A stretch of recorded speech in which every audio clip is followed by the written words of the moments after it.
Welcome back. It's Kyle LaRoche here with another installment of Minutes to Win It. We are in our sixth week, and this week we'll be talking about tracking money without anxiety. So, we've covered a lot of different topics up till now, uh, some of which include how we make income, what's reliable, what's volatile. And so, this week, when we're talking about tracking money without anxiety, I mean, I'm sure we can all relate. Getting checking your balance is a lot like getting tests back, right? You remember back in the day when your teacher would come around and they'd have your test folded up and they'd hand it to you, sort of signaling, "Meet me after class. I'll share that with you privately." Of course, doing that sort of signaled to everybody, if they were paying attention, you got something unique going on. Long story short, that same sort of emotional weight is tied to checking your bank account these days. I mean, I can relate. Whatever news you're anticipating, whether it's getting your grades back, you know, checking the weather, hearing the news about anything. But with the anxiety associated, it keeps you from taking care of business, right? If you don't check your bank account regularly, it leads to problems down the line that we'll explore, and overall, it'll keep you from moving on up. I mean, there's room for some, let's say, preference in terms of activities, but one thing you can't negotiate on, you got to know where your tank is at if you're going on a road trip, right? You got to know how much space you have on your PC before you download a program or on your phone. So, regular check ins about the availability of space, storage, or funds, all important. So, that being said, I'm surprised to share that nearly 60% of Americans report living paycheck to paycheck. That's a big number, right? I would look at it like 3 in 5 people. They're just making ends meet. Maybe less surprising then is that financial stress is consistently ranked among the top stresses in life, right? Adult life, especially. So, what I want to help separate is that tracking money shouldn't be stressful, right? How we track it is stressful. So, what we can do is change that in order to make the whole process one less stress and we can move towards our success, right? If it's something you don't have to worry about, it's something else you can tuck away and it's something else that you can focus on. Before we go any further, let's talk about why tracking typically creates anxiety. I know for me, I mentioned earlier, it has to do with that sort of sense of impending doom. I mean, getting that test back, that's only a bad thing in your case if you're worried about the test. So, same with your bank account. You may come to anticipate opening up the app or checking your balance because you're worried about the state your finances are in. If the number's bad, I'm bad, right? You could call it a scoreboard fear. When your team's losing, I mean, let's not mention any teams losing, especially not since last week. If they're scoring, if your opponents are scoring every drive and you're not, you start to think, well, no score means no good team, right? It's just like the grades. You're worried about it, you get that folded sheet back, well, it's a sign they didn't share it open, meaning it wasn't something they wanted other people to see. So, that sort of fear is what keeps us thinking, man, I shouldn't check my app. Uh, my funds are all right. Or you put it out of your mind, you procrastinate, and that sort of leads us to our second sort of point, this trigger, right? This psychological trigger that creates anxiety when we're talking about tracking funds is an avoidance loop, right? So when you don't look, your uncertainty grows. From there, your imagination runs wild, the anxiety grows, and big surprise, you avoid it more. I mean, it's a vicious cycle that sort of doesn't stop until you brace that emotion and just take a look, right? You peel off the band-aid, you see how the wound is. So we highlighted a scoreboard fear and an avoidance loop.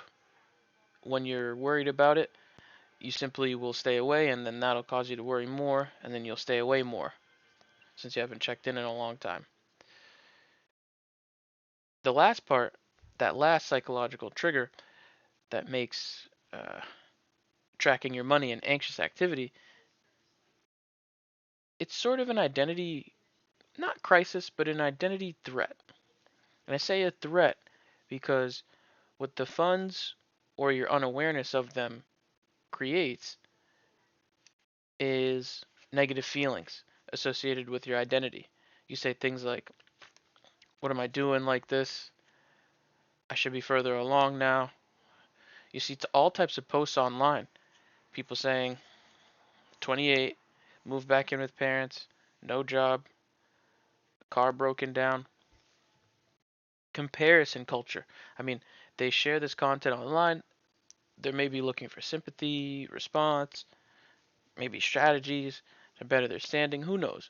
But rather than share your current standing in random places that aren't really correlated, you could be checking your accounts and making sure that you're taking steps towards having those accounts reach where you want to be, right? Moving your car to the destination.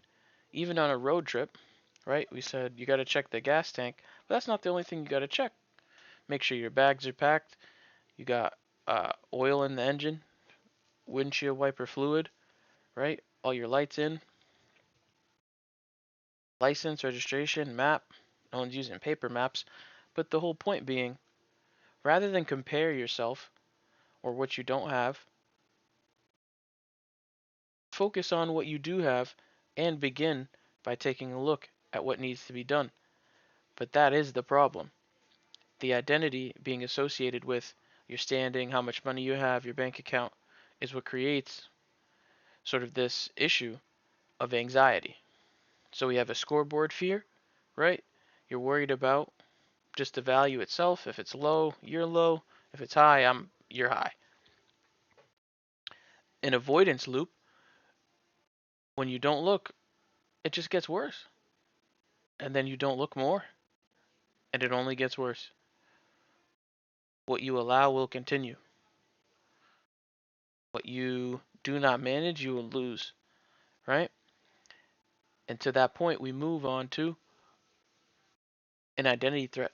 So because you're identifying yourself with having certain amount of funds or a big bank account versus a small one, the anxiety continues. You continue to distance yourself from checking it, from the habits that would fix it, and before you know it, maybe I'd say the ditch or the step your foot is in became a pit just by not doing anything. You've sunken in quicksand by not taking any action. I mean, panic won't save you either, but just calmly assessing the situation is what saves people in dire situations. You'll hear that. Firefighters, F1 drivers, people in lines of work that put them in the line of danger, they all maintain that calmness, right? Lets you focus and pay attention to detail. So, I've said it in many ways, but to sum it up, money tracking becomes emotional when you tie it to who you are instead of just the info. So, in order to step away from anxiety with tracking your money, think of tracking as observation, not judgment, right? Here's how I view it, and maybe you think this works for you. Tell me, you check the app, you see it'll be what? I'll check the app myself. It's 39 degrees, feels like 33, with a high of 41, low of 19. At my location, it's looking partly cloudy conditions until about 4. I'm checking the weather, but nothing about it makes me upset. It's kind of cloudy. I don't need my sunglasses. I mean, sure. And it's in the 40s. It's above freezing for once. Nice. May not need a full-on sweater. But I got to keep in mind I could be cold. There's no emotion attached to this, right? It should be the same with checking your accounts. Oh, I got this much. I got paid then. Oh, I spent on this and that. None of this, oh man, what am I doing? I suck. I'm out of money. I'm broke. I'm a bum. You take away the moral weight. You take away the baggage, right? Of course, you have to take something with you when you go on a flight, but too much baggage and you'll be fined. You'll pay fees. It'll cost you, right? So carrying too much of a burden or assigning too much, packing too much will slow you down and cost you. So rather than take it to heart when you're checking your accounts, treat it like checking the weather, right? Maybe you're not happy it's raining, but you're not shooting the messenger. You're not frustrated with the app for telling you what you need to know about the situation. It's the same deal. And so when we talk about how to consider it, that was just a perspective. But if we're looking for steps to a framework, I've got 3 levels for calm tracking. You could probably expand on them, tailor them to your needs, but I keep it brief so it can apply just to about any situation, especially your funds. So the first level is, we said it, an awareness, right? I want to add that at this stage we're not making any decisions. We just want you to look. So you're just checking the app. You're not picking a fit yet. You're not deciding where you're going to go, but you're just checking the weather. In terms of tracking finances, right? Your spending. So we log income. We log our expenses, and then we log the balances. What comes in, what goes out, what's left. And I want to stress that we do this without commentary. Don't question why, when, for what. Just review the numbers. I said it last week. Larry June's favorite word is numbers. It's all about the numbers. And for me, I felt the same way. At first, I wanted to just jump on every number I found and explain it and come up with a strategy. It's an urge, right? You want to take action, you feel like just taking notes, noticing what's going on isn't much, but it is. It's a critical first step. So, I remind you, it's important to just, at first, record the data because you cannot make progress without a benchmark. A benchmark needs data. So, moving on to that second level for calm tracking, after awareness comes patterns, right? So, I want you to assess. After some time, let's say 2 to 4 weeks, there's a couple questions. Ask yourself, where does your money consistently go? What's fixed? Ask yourself, what's variable? Right? Tell yourself the truth. Ask what is impulse, what is necessity. And on that note, There should be no critique. Nothing you did was bad, right? So don't ask, what's wrong with me? Why can't I pull it together? The patterns in the assessment are for taking note of, again, what you see, what happens regularly, because only after we review the information we've collected can we move on to the next step, adjustments. Important. We move on to micro adjustments, not full overhauls, not macro changes, micro adjustments.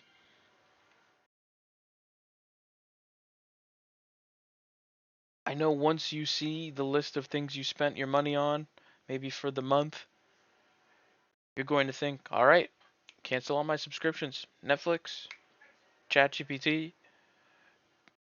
my Twitch subs, get rid of them. DoorDash, Dash Pass, cancel it, cancel it, cancel it. Except for Spotify. We need Spotify. But I mean it. You don't want to go overboard. And taking my own advice, follow my example. I tried starting 10 different things at once. Once I figured, oh wow, I dropped this much on fast food. It's almost once, twice a week. I wanted to cook recipes. I wanted to scan magazines. That's how you create overwhelm. Remember what we said, micro adjustments. Instead, think about it this way. Increase one debt slash savings payment, right? Reduce one category of spending. Let's tick off extra subs, right? Maybe you don't need that Twitch sub. Maybe it doesn't need to be Amazon Prime. You can still use Amazon without that regular subscription. This one might require some imagination, but this is also where you could add one income stream. So you remember mine, as you can see on my screen, I always keep it ready because these come out very regularly. I'm checking for surveys and following what I said before, when we're tracking the patterns, stuff like surveys, things you don't do often, they'll go under variable income. But let's say I pull down 50 from telling them about my work process. I put that on my sheet. I add it to my income. I change my balance. And I don't pat myself on the shoulder. Even if it's a positive thing, the money comes in. I'm not looking for commentary when we're looking for that awareness. We just check the weather. Then we review the tapes, right? We check for patterns. You'll say, wow, that game went crazy. What happened? Watch the replay. And then, that final step, you'll make those adjustments. You'll fine tune. You'll just record one thing at a time. You'll automate one process. You won't drop everything at once. You won't jump on 10 platforms and not follow through on any of them. And here's why. Anxiety comes from trying to fix everything at once.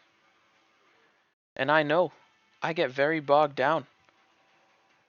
These videos every week, my day job, a relationship with a committed partner, my family, my personal leisure, it's a lot to juggle. It's a lot to address. And I get so frustrated. I just stand there, I put my hands on my head, and I'm puffing my cheeks with air because I'm fuming. I'm like, wow, what can I do? I got this, that, and the third all waiting for me. Someone wants my opinion on this. My girl needs help with that. Anxiety comes from trying to fix everything at once. That's why I'm focusing on one payment at a time, one category here, removing one extra expense. And that's after I check patterns, that have gone on for, 2, 4 weeks, 6. But it all begins with that calm, cool, calculated awareness, right? You'll just record. Oh, spent here, get that down. Some money came in here, get that down. And what's this all for, right? Why have we got this 3 levels of calm tracking together? Well, I think the barrier to most people changing their standing, and I mean coming up, making more money, and with hustles, many things, is that they don't record the steps.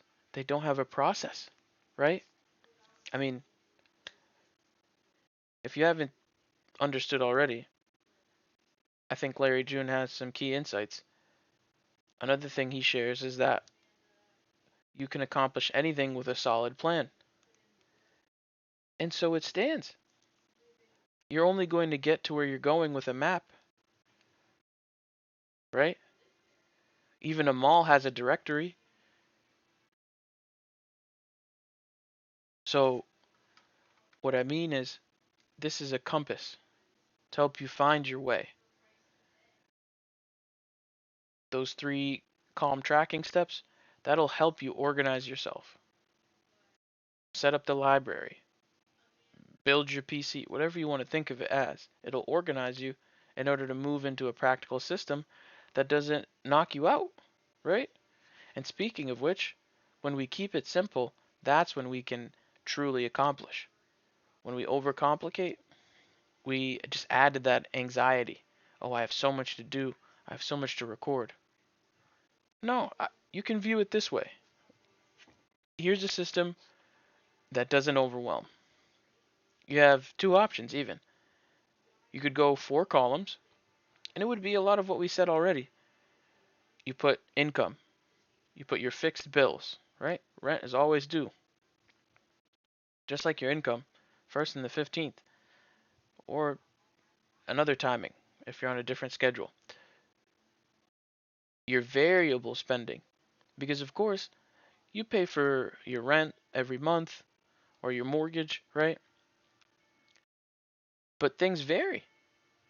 Maybe you had guests or you're expecting people for the holidays. You spend more during May. We're thinking about Memorial Day, right into July, like July 4th, for example, or, I mean, take any other holiday. Things vary. That's the only constant we can count on. So there should be a variable spending category as well as your fixed bills.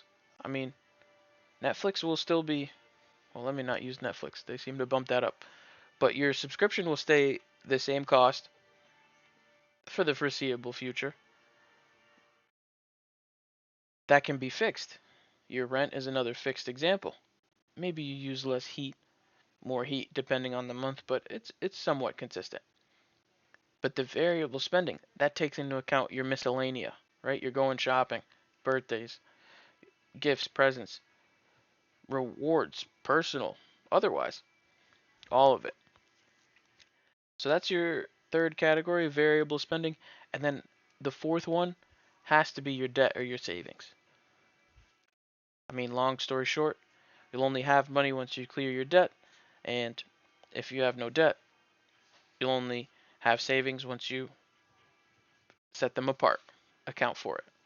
So those 4 columns, just to run it back: income, fixed, variable, debt or savings. That's it. And then your second option, for those of you who remember, I gave you 2.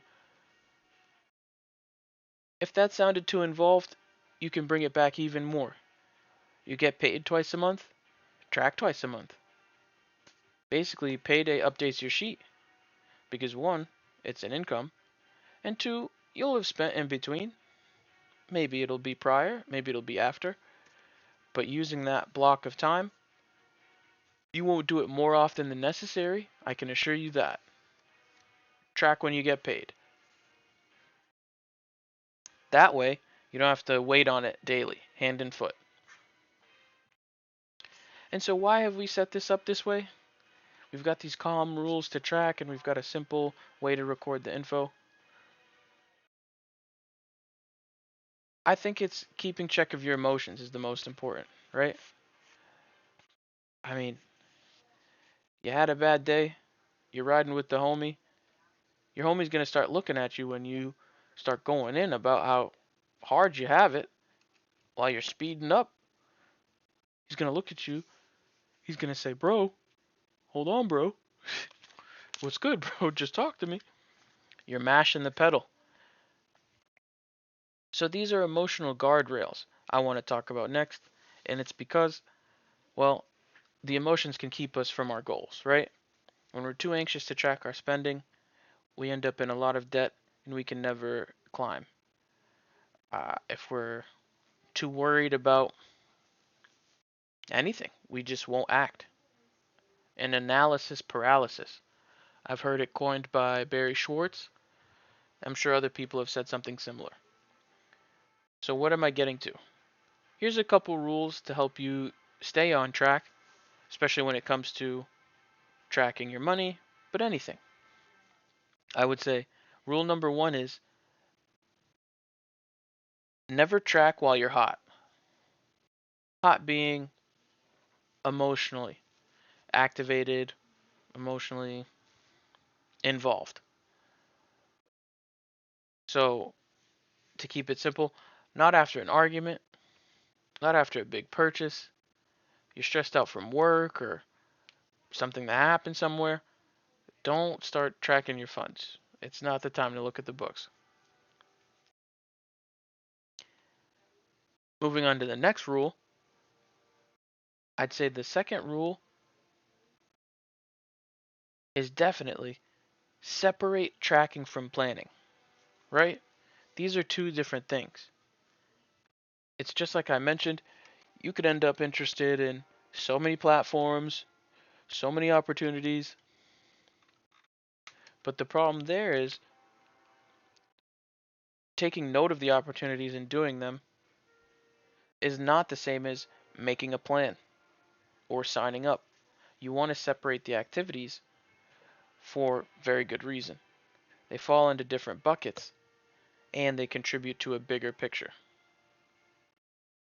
So you can track your spending, you can track your income, but that is not the day you're setting a plan or you're picking up new income streams or working on them. The third rule, and this one's sort of a sleeper. I think it's very easy to get carried away with what's going bad. So this is why the third rule is so important. Celebrate stability, right? I'm very lucky, very blessed to say I enjoyed a 29th birthday this past week,